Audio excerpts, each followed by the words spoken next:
नमस्कार विद्यार्थी मित्रांनो, मागच्या सेशन्समध्ये आपण सोनेरी दसरा हा पाठ बघितला होता.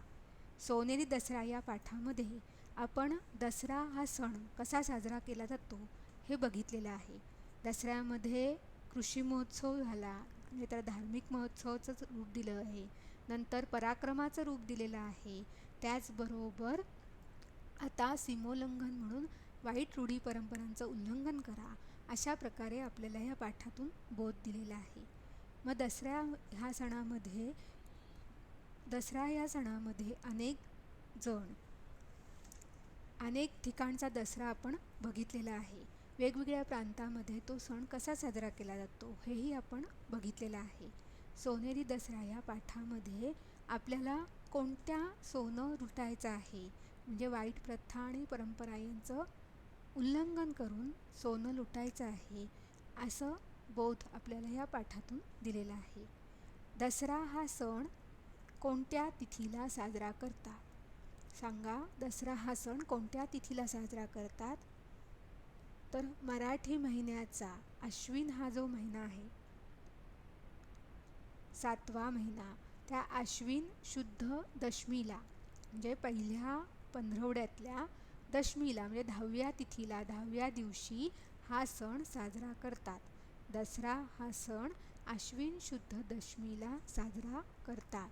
दसरा हा दिवस सर्व कामांना शुभ का मानतात? म्हणजे दसरा हा सण आपण शुभ का मानलेला आहे? कारण तो 3.5 मुहूर्तापैकी एक दिवस आहे. सगळ्यांना 3.5 मुहूर्त कोणते कोणते आहेत ते माहिती आहेत. कोणते आहेत सांगा?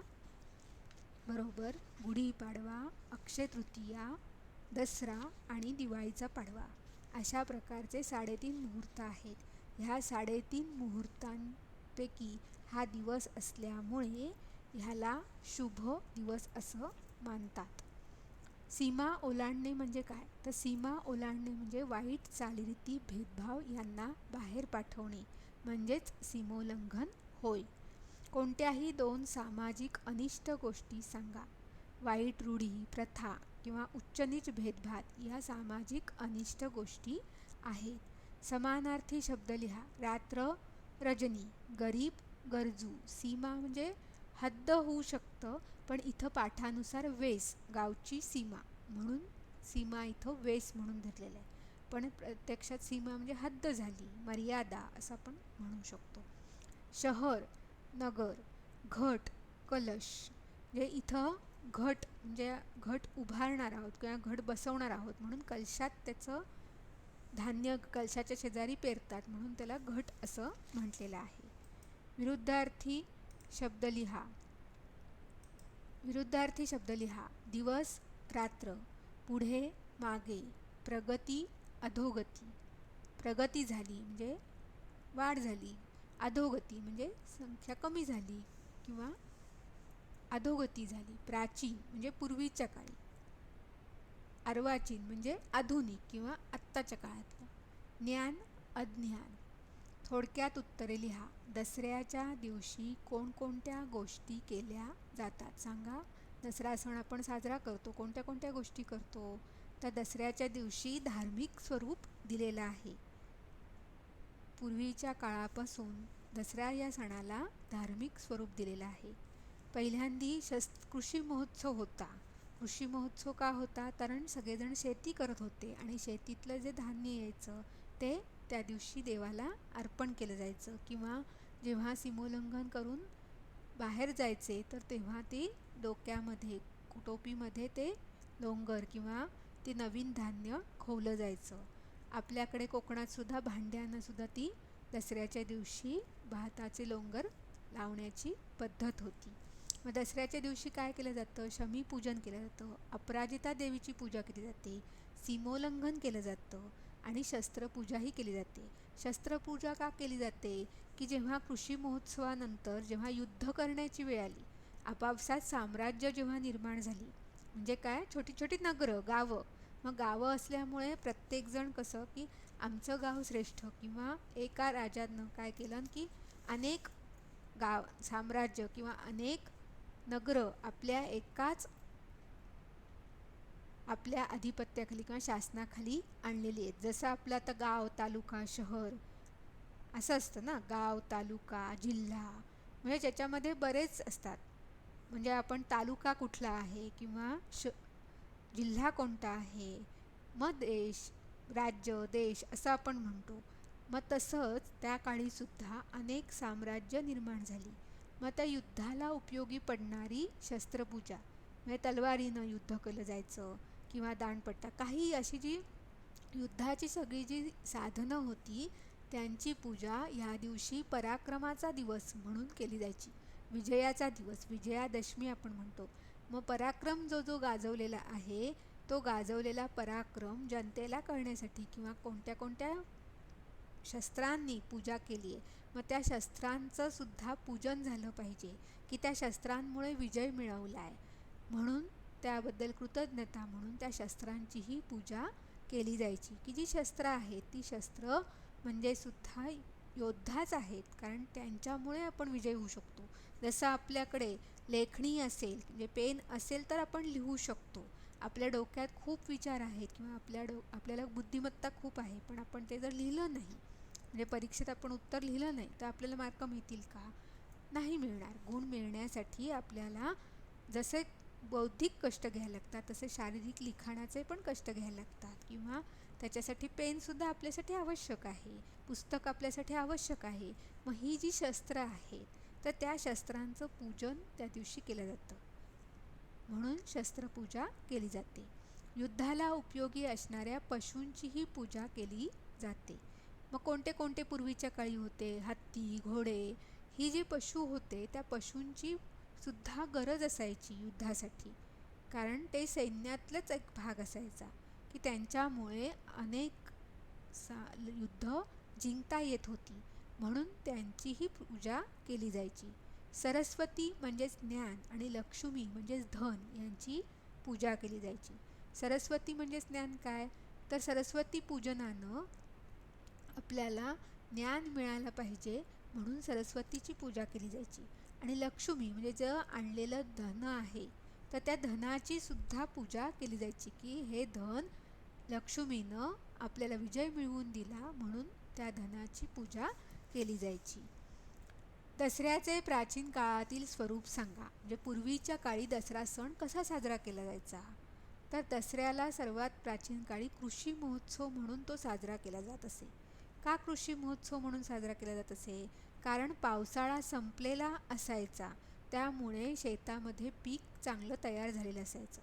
पावसाळ्यामध्ये धान्य पेरल्यानंतर 4 महिने पाऊस पडायचा आणि पाऊस संपेल तेव्हा ते पीक चांगलं वरती यायचं आणि मग ते कापणी करून ते घरामध्ये आणलं जायचं. मग ते दिवस कधी कुठले होते, तर ह्या नवरात्राचे होते किंवा दशमीला, दसऱ्याच्या दिवशी, पौर्णिमेच्या दिवशी धान्य घरामध्ये यायचं, कापून नवीन तयार झालेलं धान्य घरामध्ये यायचं आणि त्यामुळे शेतकऱ्यांना खूप आनंद व्हायचा की वर्षभरासाठीचं आपलं कष्ट चांगले झाले, वर्षभरासाठीचं धान्य आपल्याला चांगल्या स्वरूपात मिळणार आहे, आणि ह्या आनंदात ते हा सण साजरा करायचे. दसऱ्याला प्राचीन काळी कृषी महोत्सव साजरा केला जात असे. पावसाळ्यात शेतकरी धान्य पेरतात, ते पीक घरी आणायच्या वेळी हा सण साजरा केला जात असे. कृषी महोत्सवातील नवरात्रीमध्ये कोणत्या प्रथा होत्या, म्हणजे आपण सगळ्यांनीच बघितलं की दसऱ्याच्या आधी कृषी महोत्सव किंवा नवरात्र असतं. ह्या नवरात्रामध्ये घट उभारतात, त्याच्या शेजारी नवधान्यांची पेरणा करतात, म्हणजे नऊ धान्य तिथं उगवण्यासाठी ठेवतात. मग ह्या नवरात्रीमध्ये कोणत्या कोणत्या प्रथा होत्या, दसऱ्याच्या दिवशी नवरात्र संपल्यानंतर कोणत्या प्रथा असायच्या, तर कृषी महोत्सवामध्ये नवरात्रीमध्ये नवमीच्या दिवशी शेतात तयार झालेले भाताचे लोंगर घरी आणून त्याची पूजा करतात. दसऱ्याच्या आदल्या दिवशी नवमीच्या दिवशी भाताचे लोंगर आणून ती पूजा केली जायची. असं कृषी महोत्सवाचं स्वरूप होतं. घराच्या प्रवेशद्वारावर लोंगर टांगून ठेवत असत. कोकणात ही कणसे घरात वापरल्या जाणाऱ्या भांड्यांना बांधण्याची पद्धत होती. म्हणजे कृषी महोत्सव का म्हटलेला आहे की जे पीक आलेलं आहे ते पीक चांगल्या प्रकारे मिळालेलं आहे आणि ते देवाला वाहण्याच्या दृष्टीनं म्हणजे कृतज्ञता म्हणून की देवानं एवढं पीक आपल्याला दिलं याची कृतज्ञता म्हणून नवरात्रीमध्ये काय केलं जायचं तर नवमीच्या दिवशी भाताचे लोंगर घरी आणून पूजा केली जायची. मग नुसतंच देवासमोर न ठेवता ते घराच्या प्रवेशद्वारावर ठेवलं जायचं. म्हणजे पीक चांगलं आलेलं आहे म्हणून घराच्या प्रवेशद्वारावरती ते चांगलं चिन्ह म्हणून ठेवलं जायचं. आणि कोकणात काय केलं जायचं तर घरात वापरली जाणारी जी भांडी आहेत तर त्या भांड्यांना सुद्धा ते वापरलं जायचं. आजही आपण बघितलं तर तिजोरी असेल किंवा कोठीच्या खोली असतील तर प्रत्येक खोलीला ते भाताचं लोंगर लावलं जातं. त्याला आपण नवं बांधणं असं म्हणतो. झेंडूचं फूल किंवा भाताचं लोंगर असं बांधून ते नवं आपण नवान्न पौर्णिमेला म्हणजे कोजागिरी पौर्णिमेला आश्विन पौर्णिमेला आपण ते बांधतो. इथं कृषी महोत्सवानुसार नवमीच्या दिवशी दिलेलं आहे. दसरा सणाचे धार्मिक रूप थोडक्यात लिहा. दसरा सण हा धार्मिकतेतनं आपण साजरा करतो. मग धार्मिकतेतनं काय साजरा करतो तर त्या दिवशी देवी पूजन अपराजिता देवीचं पूजन केलं जातं. त्याचबरोबर पराक्रमाचा दिवस आहे, विजयाचा दिवस आहे म्हणून शस्त्रास्त्रांची पूजा केली जाते. म्हणजे ज्या शस्त्रास्त्रांनी विजय मिळवला तर त्या शस्त्रांची पण पूजा केली जाते. म्हणजे कृतज्ञता म्हणून धर्माच्या दृष्टीनं म्हणून ती शस्त्रास्त्रांची पण पूजा केली जाते. त्याचबरोबर हत्ती घोडे यासारख्या युद्धाला उपयोगी असणाऱ्या पशूंचीही पूजा केली जाते. दसरा म्हणजे सीमोल्लंघन होय. अशा प्रकारे धार्मिक स्वरूप साजरं केलं जातो. आता पुढचा प्रश्न आहे दसरा सणाबद्दल तुमच्या शब्दात 10 ओळी माहिती लिहा. हा प्रश्न तुम्ही स्वतः सोडवायचा आहे. त्याच्यामध्ये काय काय असलं पाहिजे की हा सण कधी साजरा केला जातो. मी तुम्हाला मुद्दे सांगते त्या मुद्द्यानुसार तुम्ही स्वतःच्या भाषेत लिहिण्याचा प्रयत्न करा. दसरा सण कधी साजरा केला जातो, त्याचं स्वरूप काय आहे. म्हणजे पूर्वीच्या काळी तो कृषी महोत्सव होता, नंतर पराक्रमाचा दिवस म्हणून शस्त्रपूजा करण्याचा दिवस झाला, त्याच्यानंतर आता सीमोल्लंघन करतो तर सीमोल्लंघन करताना वाईट प्रथा किंवा रूढी परंपरांचं सीमोल्लंघन करावं अशा प्रकारे दसरा सण साजरा केला जातो. मग ह्याच्याबद्दलची माहिती तुम्ही तुमच्या ओळीमध्ये तुमच्या शब्दांमध्ये 10 ओळीत लिहायची आहे की दसरा हा सण आश्विन शुद्ध दशमीला साजरा केला जातो. पूर्वीच्या काळी शेतीप्रधान आपला भारत देश असल्यामुळे कृषी महोत्सव साजरा केला जायचा. ह्या कृषी महोत्सवाचं स्वरूप म्हणून नवमीच्या दिवशी भाताचे लोंगर आणून घरी टांगले जायचे. त्याचबरोबर शेतातून कापणी केलेलं धान्य घरामध्ये आणलं जायचं, त्यांची पूजा केली जायची. त्याच्यानंतर पराक्रमाचा दिवस म्हणून शस्त्रास्त्रांची पूजा करायचं सुरू झालं. त्याचबरोबर शमीपूजन, शमी ह्या झाडाचं सुद्धा पूजन केलं जायचं. हत्ती घोडे यासारख्या युद्धाला उपयोगी पडणाऱ्या पशूंची पूजा त्या दिवशी केली जायची. त्याचबरोबर सरस्वती देवीची पूजा केली जायची. का तर सरस्वती देवी ज्ञान देणारी आहे, विद्या देणारी आहे. मग विद्येची देवता म्हणून सरस्वती देवीची पूजा केली जायची. आणि लक्ष्मी म्हणजे धन, तर लक्ष्मी म्हणजे धन काय तर जे धान्य मिळालेलं आहे ते धान्य म्हणजे लक्ष्मी आहे. ह्यामुळे त्या लक्ष्मीचं सुद्धा पूजन केलं जायचं. अशा प्रकारे दसरा हा सण साजरा केला जायचा. अशी माहिती तुम्ही वहीत लिहायची आहे, नोटबुकमध्ये लिहायची आहे, त्याचबरोबर वर्कबुकमध्ये सुद्धा लिहायची आहे. धन्यवाद.